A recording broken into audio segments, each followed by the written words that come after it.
The second day of the conference was devoted to the plenary sessions attended by leading experts, politicians, and business people from Russia and China. The discussion covered a wide range of issues including new security challenges, the Eurasian vector of foreign policy, current issues in bilateral relations, and humanitarian aspects of relations between Russia and China. The moderators of the expert sessions reported on the results of the previous day of the conference. Sino-Russian relations today are, of course, absolutely wonderful. But anticipating your question, the past year has seen these relations grow more complicated rather than improve and deepen. This is primarily because the Russian people have begun, on the one hand, to understand that a pivot towards the East in China is inevitable. On the other hand, the people have discovered with some surprise that we are indeed making a pivot, even though many did not want to see a pivot to the East before. Yet nothing is happening.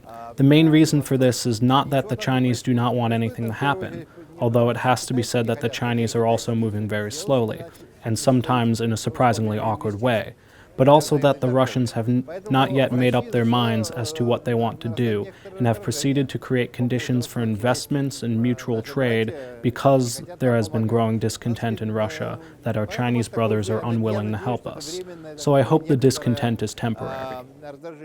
New global security challenges and the spread of terrorism and extremism call for Russian and Chinese efforts to be coordinated in the developing global governance institutions. How do Russia and China see the modern threats?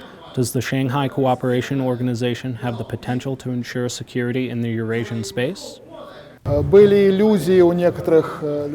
relations between Russia and the West became confrontational, some people had illusions that China would help us, that China would replace the West. The state of relations between Russia and China are perhaps better and more beneficial for both sides ever since the two countries established relations in a new capacity. Today they are balanced, mutually beneficial, and stable.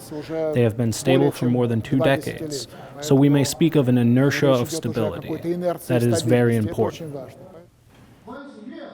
The Eurasian vector of Russian and Chinese policies includes trade and economic cooperation negotiations, the development of infrastructure and energy projects, and initiatives in the field of agriculture.